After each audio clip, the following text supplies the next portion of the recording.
right, before you go and we get a season prediction, I want to play a game of Real Fugazi. This is just simply, I'm going to name an Eastern Conference team.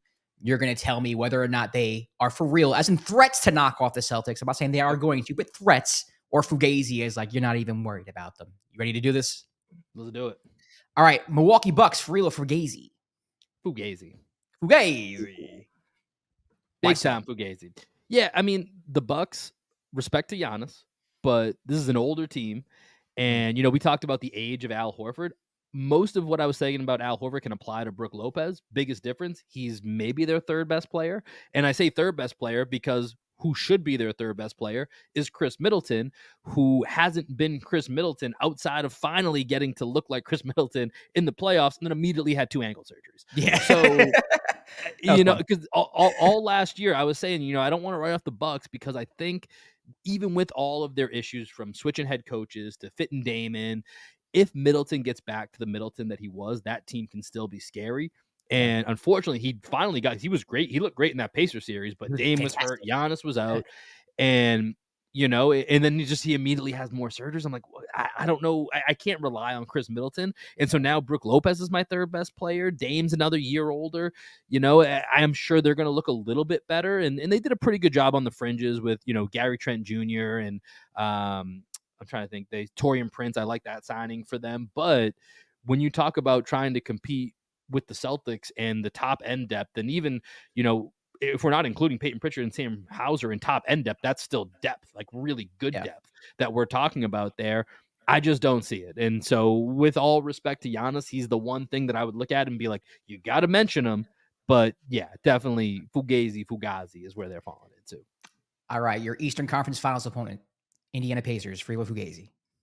This one hurts. I'm going Fugazi, and I think, as much as people want to say the Celtics got a bunch of injury luck, the Pacers are probably the real team. Oh my God! Don't get me started about the Pacers. Do not. Right. This is a Knicks game. This, right. Exactly. Like they weren't. There's zero chance. If even Jalen Brunson didn't get hurt in Game 7, like there's a chance they don't get out of that series. Give me a break. They should have got all the Milwaukee series. I'm being honest with you. I mean, they were hurt too. Right.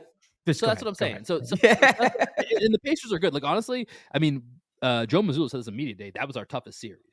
He said the Pacers were our toughest series, and the Pacers played us incredibly close. All of those games except for I think it was Game 2. Were tight, right? Like Jaylen Brown hit basically a buzzer beater to send it to overtime in Game 1. Game 3 was like a 20-something point comeback. That Jayson Tatum wraparound pass around the back to Al Horford was kind of the signature play. And then Game 4 came down to Derek White and Drew Holiday making big plays on the defensive end. Like the Pacers are a legit playoff team, but as far as dethroning the Celtics and getting by them, that's where I can't quite get there with them. All right, the Philadelphia 76ers, Freelo Fugazi. Unfortunately, I'm going to say real. And I don't even fully believe this, but there's 2 teams, I'm sure we'll talk about the other one, that I think could actually, if things break correctly, could give the C's a threat and could beat the C's. And the Sixers have to be respected as one of them, although I have never been more out on Joel Embiid in my entire life as a Knicks fan. I don't know how you don't puke at the name of that. Like, I still think to this day, the bullshit he pulled with Mitchell Robinson, like, I didn't viscerally. Just as someone who plays basketball, who still plays in a men's league and tries to, avoid getting injured, that made me more mad than anything I've ever seen in the court that had nothing to do with my team. Like, I was so mad. And like, I was walking around my house. I was fuming. Because I was like, how can you do that to another human being, like in a basketball game? And then I think he got off kind of easy for that, if I'm being 100%. He got a technical. It was like a flagrant foul. I'm talking about even the media afterwards. Oh, 1,000%. There was no calls for like suspensions. No one gave a damn. It was just kind of like, oh, it was a little dirty, and that was it. Yeah, like how did more people not have the Nick Wright, Stephen A. Smith diatribes of like how amazingly bullshit this was, and now it's just kind of glossed over. So on a big kind of like FMB type now, but once again, it's going to be if he stays healthy, Paul George, if he stays healthy. And then, I respect the hell out of Tyrese Maxey. I think Tyrese Maxey is a true baller. So, so I will give them a little bit of respect and say they're for real. Tyrese Maxey is the only 76er I respect right now. And I'm not even like trying to be funny. Like after that series, he's the only one even Nick Nurse, the way he was talking, I was like, shut up. Like you guys, Like, I hate y'all now. I used to not care about them. And I'll be honest with you, like, Right. I joke around saying how much I hate Boston sports, but to be honest with you, the Celtics are a team that never really bothered me. Like, I don't have any, like, hate Well, it's like a for the New York Celtics. Boston thing. It's not necessarily the Knicks. Like it's more like a New York Boston thing. Yeah, I think yeah. honestly, for me, growing up in Boston, it relates more back to Sox Yankees because that's where there was real hate. Exactly what it is. Like It's growing Yankees, up, Red like I mean, Sox. now as an adult, it feels a little ridiculous. But it That's would be it. like if you were walking around Boston, you saw somebody with a Yankees hat. That was basically fight. That was like that was a throw them up on the spot type. Yeah, of I almost got movement, Quab right? killed in Boston one time. It was a good time. Yes, he almost got me killed in Boston because he's a No, Yankees fan. seriously, I almost got. Right, like that's But and it used and like honestly, it was probably somewhat mentally unhealthy for that to be the case, Yeah. but it was Oh, fun. It was 1000%. good. It was Yeah. it was fun environment. And I always wanted to go when I was a kid. I was like, I got to go to Yankee Stadium, old Yankee Stadium, and be a Red Sox fan there. I got to see Yeah, what it's like. that was me. Now this new Yankee Stadium, I feel like I've heard it's just not the same. And also as an adult, as I get older, like it's just I can't imagine like getting into it that same way. But that's where the Boston, New York thing I is, agree. and I'm with you with like Philly, the 76ers. I definitely dislike the 76ers more than I dislike the Knicks. And a lot of that has come on just over the Joel Embiid nonsense over the last couple of years. Yeah, same. All right, two more teams. One, the Miami Heat for Real Fugazi. Fugazi. We're done with the Heat. I don't. We're We're done with the Heat club. we're done with them, man. So like, he's saying for the Celtics. I'm not. Heat culture when it comes to the Knicks is a completely different story, my boy. Quab just tortures me about the Heat. He's insistent that the Heat can go to the Eastern You Conference think the Heat got one last run left in them? If they meet the Knicks, yes. I'm just gonna. that might be me trolling. That might be like when somebody like believes in astrology, it's just like they just believe like because of the sign, it's meant to be. That's what it comes. That's Heat culture with me. I mean, now they got Cat out there. You know what's the Jimmy Butler quote about him? Soft as baby shit. I think is what he called him. Yeah. You know, I mean, I could 100. Yeah. Jimmy would get in Cat's head so quickly in a series that I might give that a little bit of validation. Not against the Celtics. Not against the Celtics. No chance. Yeah, no. Listen, we've had the Heat be the Grim Reaper over the last couple years. Last year, I mean, they were injured. I'm not gonna sit here and act like that was what did it. What did it is the fact that they haven't really made any substantial upgrades. Jimmy's getting older. Jimmy's banged up. Bam's awesome. I even like some of their young guys. I think Jovic and Jaquez are really interesting players. But if you're rolling out with Terry Rozier and Tyler Hero, we're just going to abuse you. Like that's just how it's going to go. We can stop that, and then we can abuse you with them on the other end. So I just don't see the path for it. The Heat are still. I mean, they're going to be a play-in team, and they're a real team. Like they're not one of these play-in teams that went 36 and 46. They're going to be a real 44 win team or something. But they ain't coming for the crown. All right, last team, New York Knicks, Frilo Fugazi. All right, man. I know we were kind of building up to this. This is the dramatic conclusion here. But yeah, I think the Knicks are real. Knicks are real. I'm interested to get your thoughts here in a second on the Cat trade.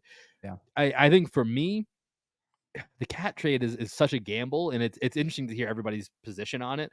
I think in the short term, the Knicks are better. Long term, I think that's a question mark. But I think in the short term, the ceiling for the Knicks is definitively higher.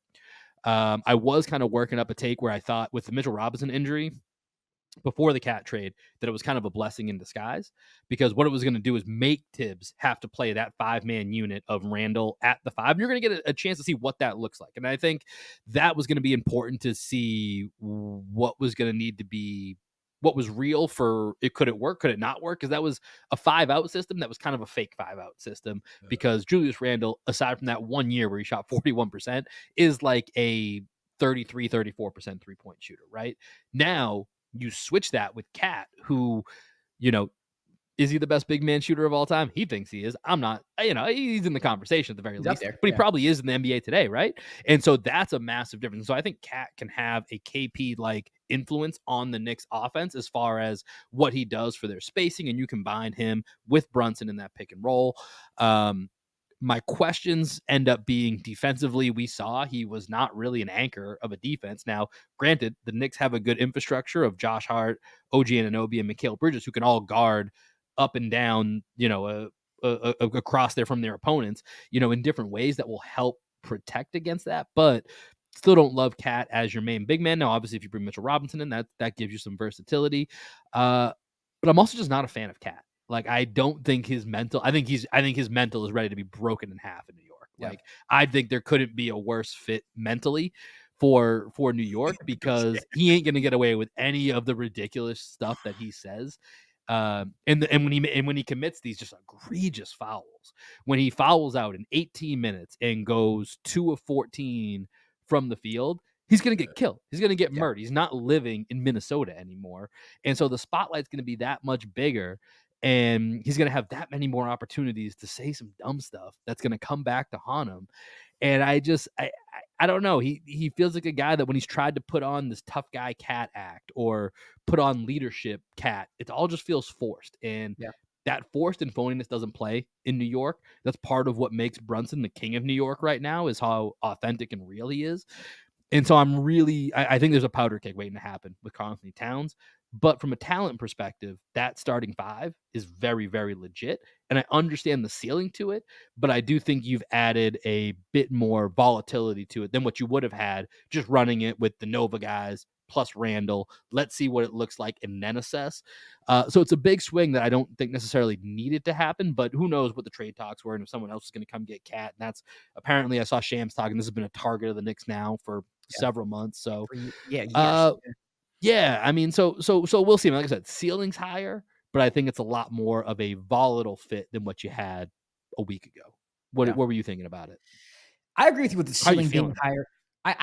For me, the Knicks, and this is what I'll say about this is not a knock on the Celtics, but my head about the Celtics is what I liked about the Knicks was like, hey, we can beat you up, we can crash the glass, like we can outwork you, we can out hustle, we can do certain things that I saw the Miami Heat do to the Celtics over the years. You know what I mean? So that was my thought process with the Knicks, where it's like, hey, if we're gonna get him, we're gonna get him this way. And now, Hartenstein's gone. Julius is gone. Dante's gone. Like, I think the Knicks are losing a little bit of that identity, and it's making me a little nervous because that's what I thought made the Knicks so good, if I'm being honest. Well, here's the thing, man, because like one of the things that I think benefits the Celtics, which without us saying directly, you guys have alluded to, continuity. It's a forgotten asset, I think, in the NBA is continuity. And that was something that I think, especially when you're plugging in Mikal Bridges, who's roommates with like three of these guys, like that's, you know what I mean? Like that's something that is to your benefit, right? And now you're disrupting that. You got to figure it out again on the fly. And that's where I think the Celtics, the Thunder, even the Nuggets, where they're keeping their core four and they've kind of built within, like, I still think those are the three teams I look at. Like, those are the three best championship odds right now, in my opinion. Right. Those are the three teams where I think the championship is coming out of, and all of them have continuity. And I still think the Knicks are probably the fourth best team I might look at in the NBA. I think I'd still put them there, especially with them dropping the Wolves down, because I don't like the Randall fit for them at all. And, but like I said, the ceiling's there, but there's a lot of volatility that I think's got to be worked out, and it's gonna be interesting. New York's an interesting place to try to figure that out. Yeah, and it makes me nervous as a Knicks fan because last year when we had you actually said this last year on the podcast, like building around the edges, right? The core is there, the meat is there, just kind of build around the edges. And the Knicks, a couple times now, you're taking out the core and you're still trying to build around the edge at the same time. And Leon has done it well. But it gets to a point where it's like, all right, how maybe you're working it too much a little bit because this team had chemistry, this team had an identity, and now you're switching it up again. I don't know. It just makes me nervous as a Knicks fan. Obviously, I don't think they're better than the Celtics right now. I'd have to like watch 50, 60 games into the season to know what I even think about the Knicks' playoff chances. Right. But as a Knicks fan going through the season, I wouldn't say I'm excited. I'm just more like curious, and I don't like it. I'd rather be excited. Right. I think, and that's the thing. I have Knicks fans in my life too, where it's like, I understand Cat's talented. I don't know how to feel about him. And I mean, it's going to be a hell of an experience seeing what that looks like.